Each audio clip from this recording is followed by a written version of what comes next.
Imagine a country where the average adult has spent less than 5 years of their entire life inside a classroom. Right. Which is just a staggering thought right out of the gate. It really is. And, a place where the maternal mortality rate isn't just a little bit behind the curve, it's actually double the global average. Mm-hmm. Now, by almost any traditional metric we use to measure human progress, you would expect this nation to be firmly anchored near the absolute bottom of the global rankings. And, well, for a long time it was. Yeah, definitely was. But then, last year, the United Nations changed the rules of the game. They introduced a brand new grading rubric, and suddenly, as if by magic, this exact same country leapfrogged 37 places. Wow. Right. Suddenly beating out nations that we generally consider, far more developed. Yeah. So welcome to the deep dive. Today, we're looking at a massive stack of data coming out of Mauritania, and we are asking a very uncomfortable question. Which we really need to get into. Exactly. Is this massive jump in the rankings just like a bureaucratic glitch, a statistical illusion, or is it actually the blueprint for how the world survives the next century? That is the core tension of the data we're looking at today, because we have decades of raw UN reports sitting in front of us. Right. Going from 1990 all the way up to 2023. Exactly. And we're going to be unpacking all of it. The Human Development Index, multidimensional poverty, and severe gender disparities. But to understand why that 37-place jump is so significant, we had to first understand the philosophy of how the world decides who is winning and who is losing. Because the old scoreboard was kind of flawed, right? Oh, fundamentally. For decades, the global scoreboard was built entirely on consumption. I mean, the more you produce, the more you consume, the higher your score. Which brings us to this new metric the UN rolled out. Because the traditional Human Development Index, the HDI, was making a lot of highly developed nations look fantastic. Yep. But it was completely ignoring the fact that their high scores were subsidized by, well, setting the planet on fire. Pretty much, yeah. So the UN introduced the PHDI, right? Right. The Planetary Pressures Adjusted Human Development Index. Right. The UN basically realized that grading a country's success without looking at its environmental damage was like praising a factory for its record-breaking profits without mentioning it was dumping toxic waste into the local river. Yeah, that's a great way to put it. So the PHDI takes the standard human development score, which looks at health, education, and income, and it applies a penalty. It essentially taxes a country's score based on its ecological footprint. And what exactly does it measure for that footprint? It looks at two specific things: carbon dioxide emissions per capita and the material footprint per capita. Okay, so they are finally putting a numerical cost on environmental damage. And this is where Mauritania's data absolutely breaks the traditional mold. It really does. Let's look at the baseline. In 2023, on the old traditional HDI scoreboard, Mauritania ranked 172nd in the world. Which is incredibly low. Right. It paints a picture of severe, entrenched struggle. But the moment you apply that planetary pressure penalty, the moment you use the PHDI, Mauritania shoots up 37 spots to rank 135th. What's fascinating here is that the mechanism behind that jump is entirely driven by their remarkably light touch on the Earth. Tell me about the footprint numbers. Well, let's dig in. Mauritania's per capita carbon dioxide emission sits at a mere 0.9 tons. Wow. Wait, what's the world average for comparison? The world average is 4.5 tons per capita. So an average citizen in Mauritania is emitting exactly 1/5 of the global average. Exactly, but that is only half the story. The other metric, the material footprint, measures the raw materials extracted globally to meet a single country's domestic consumption demand. Like what kind of materials? We're talking about biomass, fossil fuels, metal ores, non-metallic minerals, all of that. Mauritania's material footprint is 5.8 tons per capita. And the global average is? More than double that, at 12.7 tons. So because their consumption is so staggeringly low, this new UN index barely penalizes them at all. I was actually looking at the penalty rates earlier. Yeah. The PHDI only docks Mauritania's score by 3.7%. Right. But the world average HDI gets slashed by 10.1%. Yeah. And some of the wealthiest, most developed Western nations get hit with penalties of like 15 or 20%. Because their utopian standards of living are completely propped up by massive fossil fuel burns and aggressive resource extraction. Yeah. So the math heavily favors the unindustrialized. When your economy isn't powered by massive grids of coal-fired plants and your population isn't, cycling through fast fashion and upgrading their electronics every 12 For months. planetary pressure just remains close to zero. Exactly. The heavy penalty applied to the West acts as a great equalizer on this new index. It pushes low-emission nations up the ladder simply by virtue of their lack of pollution. Wait, hold on. I have to push back on what this ranking actually implies here. Okay, go ahead. Because if they jump 37 places, the metric makes them look like absolute environmental pioneers. But looking at the broader economic context of Mauritania, it's a country largely dominated by the Sahara Desert, with a heavily nomadic and rural population. Are we supposed to believe they've engineered some sort of advanced, sustainable utopia? No, not at That all. feels like getting an A+ on a driving test, not because you're a great driver, but because you couldn't afford a car, so you never crashed one.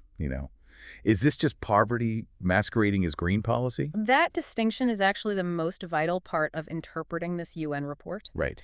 The data does not suggest that Mauritania has blanketed the desert in cutting-edge solar farms, or that they've optimized a circular green economy. Their massive leap in the rankings is just a reflection of industrial lag. They haven't built the smokestacks yet. Precisely. Their consumption is low because their purchasing power is low. It is, in a sense, a passive green advantage rather than an active engineered sustainability. So it is a statistical illusion. The metric rewards them for what they lack rather than what they have built. Well, it functions as an illusion if you view development purely as a historical timeline where every single country must eventually build heavy polluting industries. Okay. However, development economists look at this 37-place jump and see a profound structural opportunity.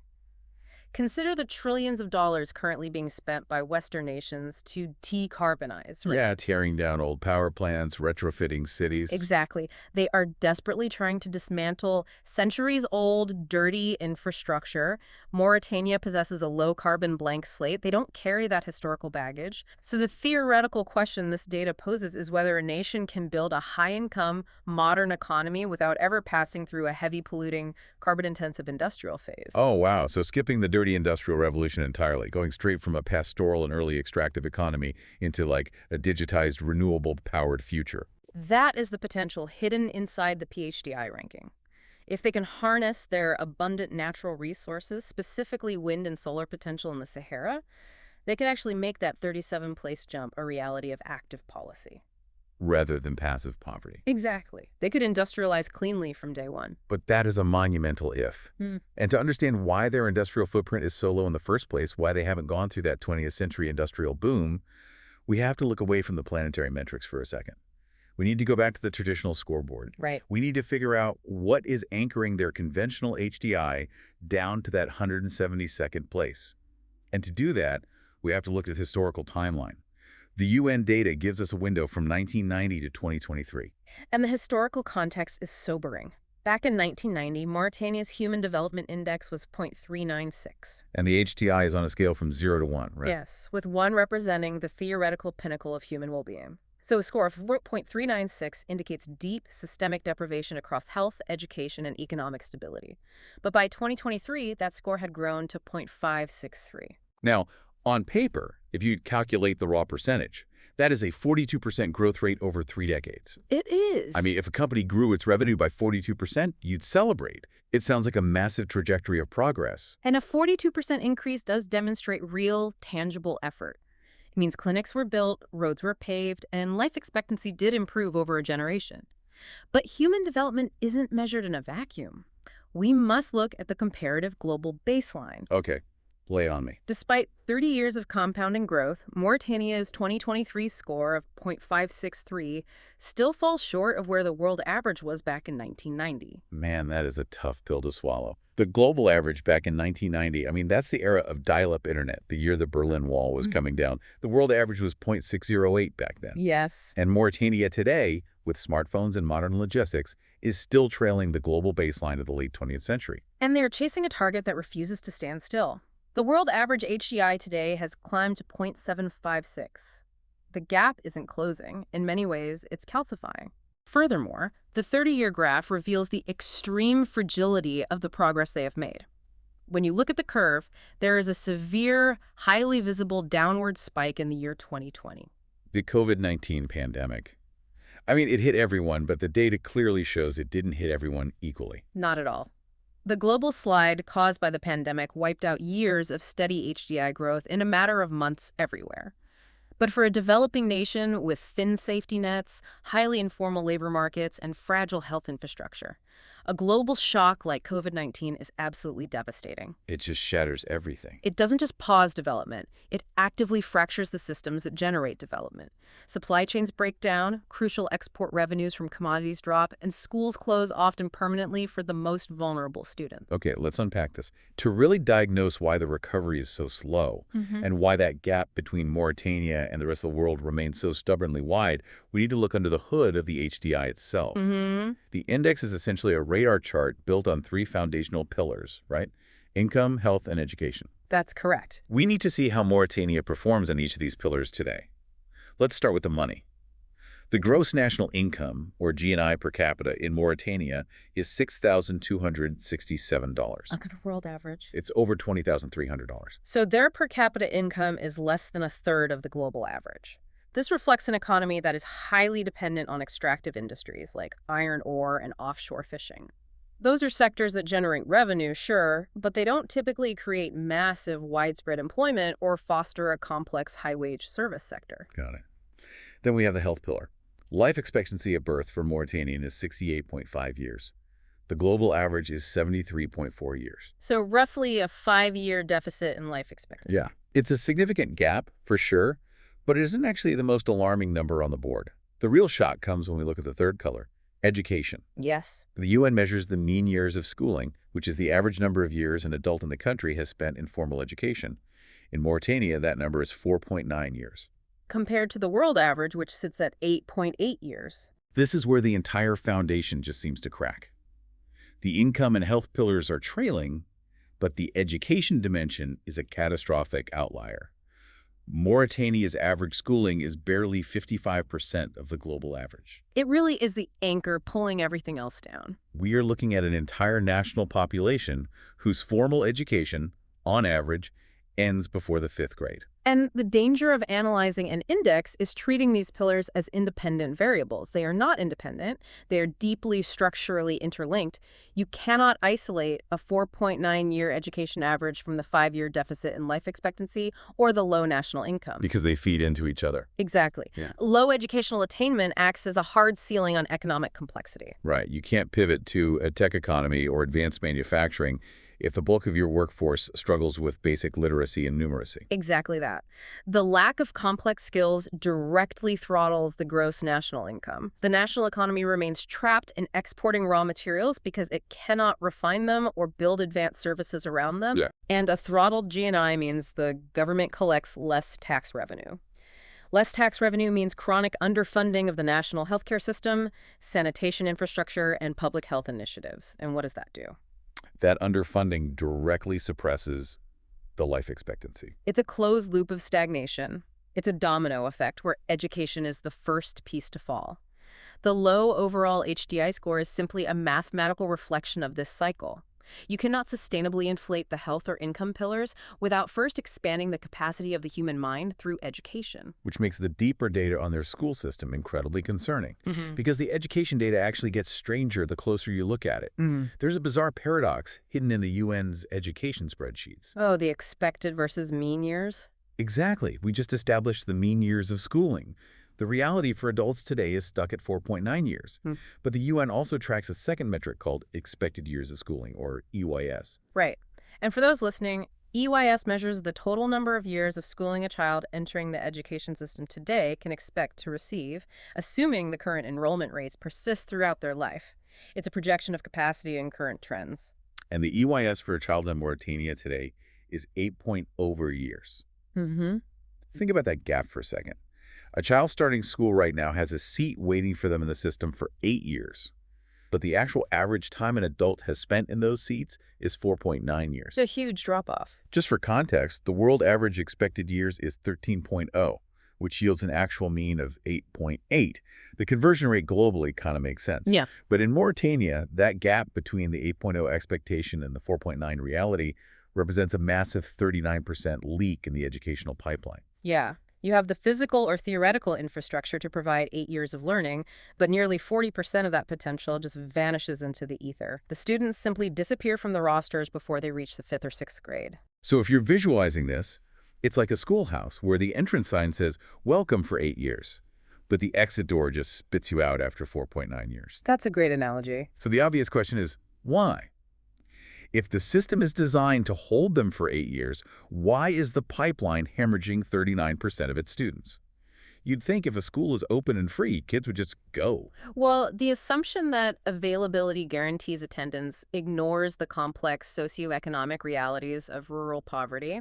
The leak has very little to do with the quality of the blackboard or the presence of a teacher, and it has everything to do with the economic gravity pulling on the student outside the classroom walls. Okay. Retention is a far more difficult puzzle to solve than construction. So what are the specific forces pulling these kids out of the classroom? The primary force is immediate economic survival. Mauritania has a massive pastoral and agricultural sector. In rural, subsistence-level communities, a child who reaches the age of 10 or 11 undergoes a shift in identity. They transition from being a dependent to being a vital economic asset. The household needs hands to tend livestock, to manage crops, or to participate in the informal labor market just to secure daily calories. The long-term, highly abstract promise that education might yield a better job in 10 years simply cannot compete with the immediate, visceral need to eat today. So the family literally cannot afford the opportunity cost of having their child sit at a desk. Precisely. And then you have to factor in geographical and infrastructure barriers. Mauritania's population density in the Sahara is incredibly sparse. Right, it's a huge country. A school might technically exist in a district, satisfying the expected years metric on paper, but if reaching that school requires a 2-hour walk across harsh terrain without reliable or safe transport, attendance drops precipitously. The physical friction of simply getting to the building becomes an insurmountable barrier. And I imagine that physical friction, the safety of that commute, affects different students in very different ways. Oh, absolutely. Which leads us to the third and probably most devastating factor causing this 39% leak. The UN report provides an extensive breakdown of development through the lens of gender. You really cannot accurately diagnose Mauritania's stalled development without looking at how half its population navigates these systems. No, you can't. The structural barriers facing women and girls in this context are immense. And the UN tracks this using the Gender Development Index, or GDI, and the more comprehensive Gender Inequality Index, the GII. The numbers here paint a stark picture of division. The GDI for Mauritania sits at 0.886. Out of 194 countries measured globally, they rank 165th. And when you split the core Human Development Index by gender, the female HDI is 0.528, noticeably trailing the male HDI of 0.595. But honestly, indexes can feel a bit bloodless. They can. They abstract the reality. Exactly. It's the raw health metrics inside the Gender Inequality Index that reveal the actual human toll here. The GII uses reproductive health as a primary indicator of inequality. It operates on the premise that a society's baseline equity is reflected in how it protects women during their most vulnerable biological events. Which makes total sense. The report isolates two incredibly revealing statistics. The first is the adolescent birth rate.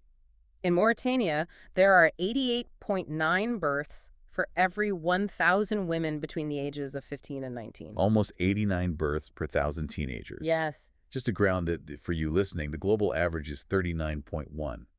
Mauritania's rate is significantly more than double the world standard. And the second statistic is the maternal mortality ratio. This measures the number of women who die from pregnancy-related causes. In Mauritania, the ratio is 463.8 deaths for every 100,000 live births. Oh my God. The global average is 216.1. I really want to spend a minute on that number because 464 deaths per 100,000 births is a staggering figure. When you read a report like this in a comfortable office, it's easy to just glaze over a metric. But think about the foundational safety you expect when starting a family. You assume a hospital, a trained doctor, a blood bank, an operating theater if things go wrong. Now imagine the complete systemic failure required for the mortality rate to be more than double the global norm. It requires an absence of infrastructure at every single level. It means rural clinics without electricity to keep medicines cold. It means an absence of paved roads, turning a complication that requires a simple surgical intervention into a fatal event purely because the nearest hospital is a bumpy 6-hour drive away. Before we move on, I have to ask about the validity of this data. Sure. We are talking about a country with vast expanses of desert, with nomadic pastoralists who move with the seasons. How does the UN even accurately measure maternal mortality or adolescent births out in the dunes? Are these numbers reliable, or are we just putting absolute faith in a flawed, extrapolated spreadsheet? That is a very valid critique of global data collection. The UN does not have a real-time monitor in every nomadic tent. These figures are generally derived from demographic and health surveys, massive periodic polling efforts, combined with available hospital and civil registration data.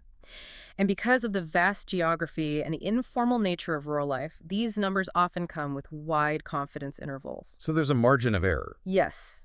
However, even at the lowest end of the estimated margin of error, the disparity between Mauritania and the global average remains massive. The exact digit might be an extrapolation, but the scale of the crisis is undeniably real. And the ripple effects of that crisis touch everything else we've discussed today. If we connect this terrifying adolescent birth rate back to the 39% school leak we just talked about, how many of those empty desks in the 6th grade belong to girls who were pulled out to be married or who are becoming mothers at 15 or 16 years old? This raises an important question, and the answer is a highly disproportionate number. The correlation between the adolescent birth rate and the female dropout rate is incredibly strong. Yeah. When a teenage girl becomes pregnant in a developing, resource-scarce context, her formal education almost always ends permanently. She transitions immediately into domestic labor and child-rearing. And this isn't just a personal tragedy or a health crisis. It acts as a massive anchor dragging down the entire national economy. Because it permanently freezes them out of the modern workforce. Let's look at the labor force participation data to prove that exact point. Female labor force participation in Mauritania is only 31.6%. Compare that to the male participation rate, which is 66.6%. Wow. So you have an entire half of your national population where more than 2/3 are completely sidelined from the formal economy. They aren't earning taxable wages, they aren't starting formal businesses, they aren't contributing to the gross national income on paper. And they are sidelined not by choice, but by structural design. The immense burden of early childbearing, the lack of maternal health care, and the cultural expectation of unpaid domestic labor physically prevent them from entering the formal workforce. You simply cannot build a high-income nation if you are intentionally ignoring and underutilizing 70% of your female talent pool. But here's where the data throws another massive curveball. You look at these dire health statistics, the massive absence of women in the workforce, the adolescent birth rates, and then you flip to the political data in the UN report. Yes. Women hold 23.3% of the parliament seats in Mauritania. Which is remarkably close to the global average of 26.5%. It's an incredible paradox. Almost a quarter of their top lawmakers are women, yet the maternal mortality rate on the ground is double the global average. How does a country have that much female representation in the highest halls of power, while women in rural areas are dying in childbirth at catastrophic rates? It perfectly illustrates the difference between top-down political quotas and bottom-up social reality. The 23.3% parliamentary representation is often the result of deliberate policy electoral quotas designed to force inclusion at the elite level. It ensures there are voices in the capital. But political representation at the very top does not magically or instantly translate into paved roads, stocked blood banks, or grassroots economic freedom in the distant provinces. It's like building the penthouse suite of a skyscraper before you've even poured the concrete for the foundation. The political elite are living in a completely different reality than the rural majority. Exactly. And that stark divide between the elite and the majority brings us to what is arguably the most crucial mathematical concept in this entire UN report. The penalty of inequality. Yes. This is where we see the true hidden cost of everything we have discussed so far. The UN uses a metric called the Inequality Adjusted Human Development Index, the IHDI. I find this concept fascinating, even if the results are incredibly bleak. The standard HDI we discussed earlier, the 0.563, is an average. But averages are notoriously deceptive. Oh, for sure. If you have a room with 10 people and one person has $10 million while the other 9 have absolutely nothing, the average will tell you that everyone in the room is a millionaire. Right, which is mathematically true but functionally a lie. Exactly. The IHDI was designed to correct that mathematical lie. So what does this all mean? It acts as a reality check. It takes that standard HDI score and essentially taxes it. It penalizes the country based on how unevenly the health, education, and income are actually distributed across the population. So what is the damage for Mauritania? How heavy is the tax? To set the baseline, the world as a whole loses about 22% of its human development potential to inequality. It's a universal problem. Right. But in Mauritania, the penalty is devastating. Mauritania loses a massive 33.6% of its development purely to inequality. 33.6%. Over a third of their progress is just wiped out by unequal distribution. Yeah. That drags their real inequality-adjusted score down from 0.563 to a dismal 0.374. Let's put an analogy to this. It's like baking a massive pie over 30 years, right? This beautiful pie represents all the wealth, health, and knowledge they've accumulated.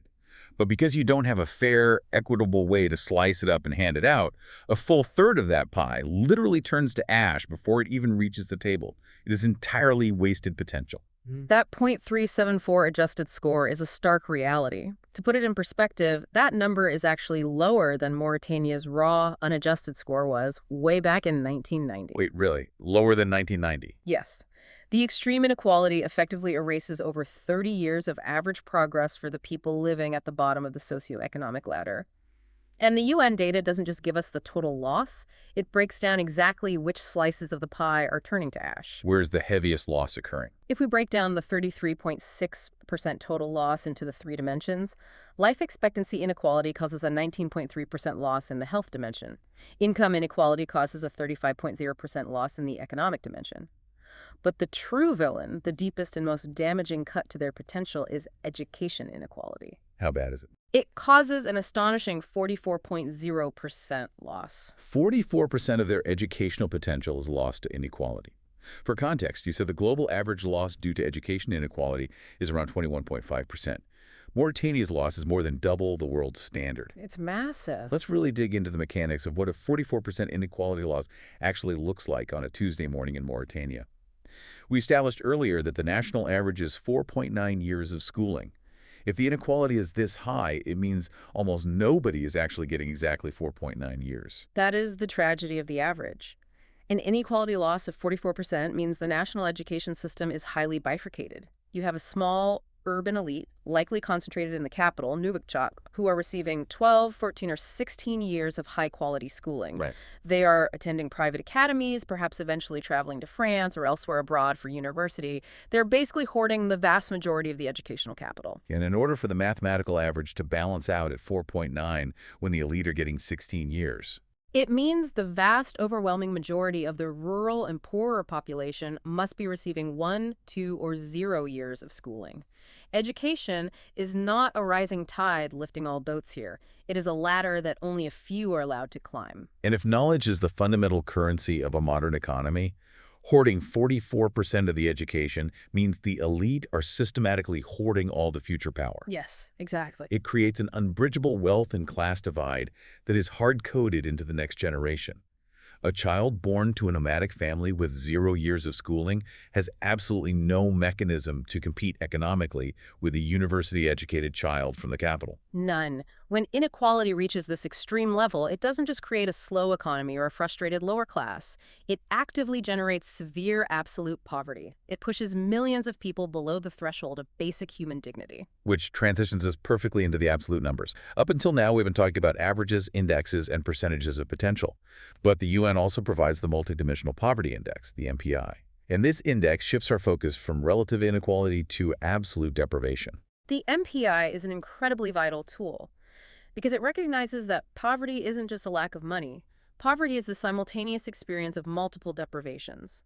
It measures exactly how many people lack basic fundamental needs like clean water, electricity, nutrition, and schooling all at the exact same time. And the MPI data from 2021 paints a very grim picture. The poverty head count, which is the sheer percentage of the national population living in multidimensional poverty, is 58.4%. Nearly 6 out of every 10 people. Trapped in this state. And the poverty intensity, which measures how deep that poverty goes, how many of those deprivations they experience simultaneously, is 56.0%. This leaves them with an overall MPI value of 0.327. The true value of the MPI isn't just in counting the poor, though. It acts as a diagnostic engine. It dismantles the structure of poverty to show you exactly which deprivations are pulling people under. The index looks at 10 specific indicators grouped under health, education, and living standards, and calculates the percentage contribution of each to the overall poverty head count. Let's pop the hood on this poverty engine. What is driving nearly 60% of this country into multidimensional poverty? We can break down the primary drivers. Health deprivations, specifically a lack of adequate nutrition, contribute about 15.0% to the overall poverty index. Then you have living standards, which takes up a massive chunk. This includes the lack of improved sanitation, the lack of safe drinking water, and crucially, the lack of clean cooking fuel. I want to pause on the cooking fuel, actually, because to a listener in the West, a lack of cooking fuel might just sound like an inconvenience, like, oh, your gas stove broke. Right, order takeout. Exactly. Right. But what does a lack of cooking fuel actually mean for a family in rural Mauritania? It dictates the entire structure of their day. A lack of cooking fuel means a family relies on solid biomass wood, charcoal, or animal dung to cook their meals. Gathering that fuel is intensely time-consuming, and that burden falls almost exclusively on women and young girls. Wow. It means a 12-year-old girl might spend 4 to 6 hours every single day walking miles into the arid scrubland to forage for heavy bundles of firewood. And if she is walking 6 hours a day to find wood, just so her family can boil water and eat. She cannot physically be inside a classroom. This is how the deprivations interlock. The poverty of living standards directly feeds the poverty of education.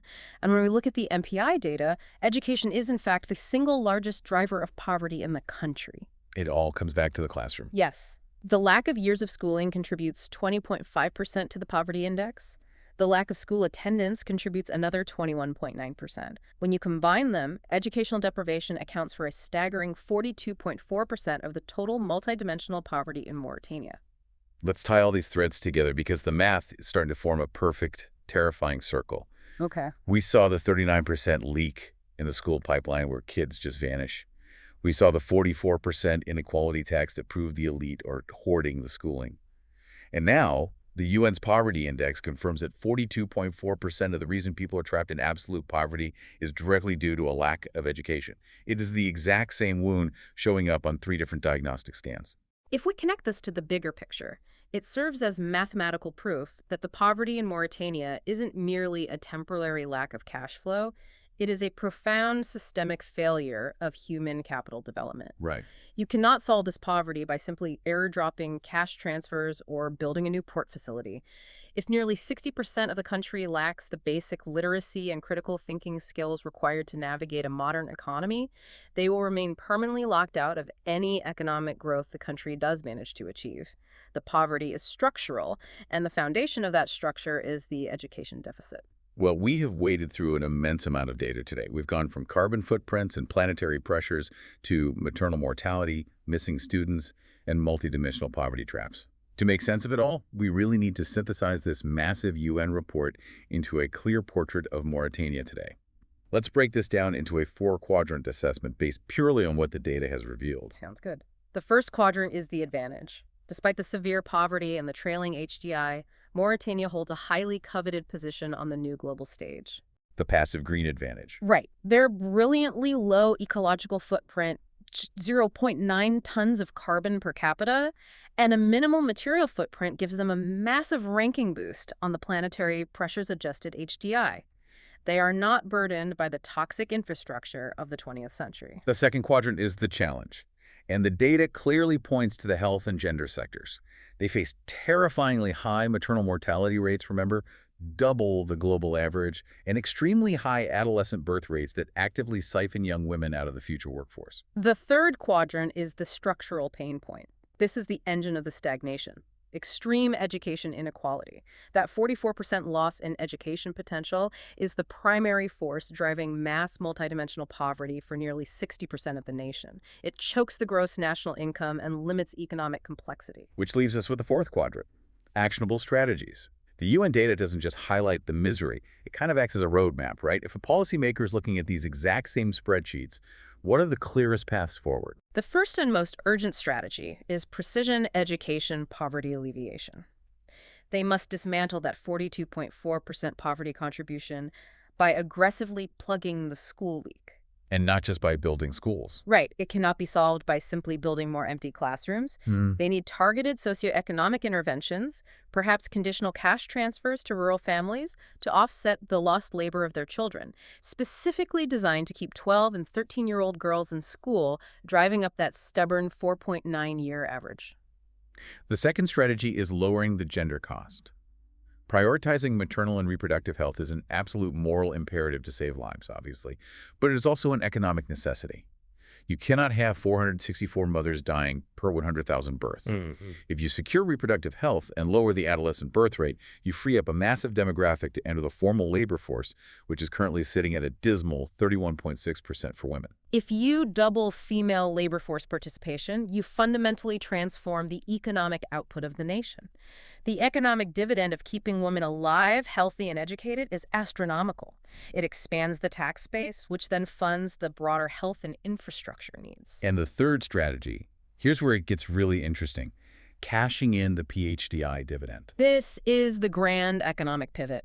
Mauritania's current apparent weakness, their total lack of heavy industry, is actually their greatest strategic asset for the future. If they can fix the education gap, if they can get their workforce trained and literate, they have the ultimate blank canvas. They can attract massive, modern, sustainable investments. They have the opportunity to industrialize using renewable energy, harnessing the immense solar and wind potential of the Sahara from day one. Exactly. They don't have to spend a century weaning themselves off coal plants because they never built them. They can build a 21st century digital and green economy from scratch. It is the technological leapfrog effect. We saw it in telecommunications, where many African nations entirely skipped the expensive process of laying copper landlines and jumped straight into mobile cellular networks.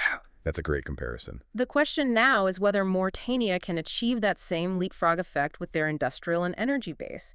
But again, the data insists on one reality. You cannot build a green tech economy with a workforce that averages 4.9 years of schooling. The education deficit must be solved first. We've spent this entire deep dive decoding complex metrics, but the core truth we discovered is incredibly human. True progress isn't just about accumulating wealth on a GDP chart.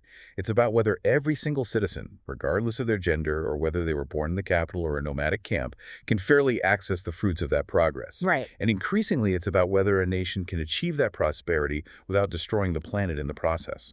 The shift from the traditional HDI to the planetary PHDI is a paradigm shift in how we define success as a species. It forces us to reconcile the cost of our comfort. Which leaves us with a final, fascinating thought for you to mull over. We've talked about Mauritania's potential to leapfrog into a green economy. But if these new planetary metrics truly become the global standard, it could completely invert the global power dynamic. Oh, absolutely. If Western nations are continuously penalized for their massive carbon footprints, while countries in the global south maintain these incredibly low emissions, will we see a future where the traditional first world has to actively purchase their development status by buying carbon credits from nations like Mauritania? It's a real possibility. Will the definition of who is developed and who is developing literally flip in our lifetimes, based not on who has the most factories, but on who has the cleanest ledger? Keep questioning the data, keep looking for the human stories hidden inside those massive spreadsheets, and never assume the traditional scoreboard tells the whole truth. Until next time.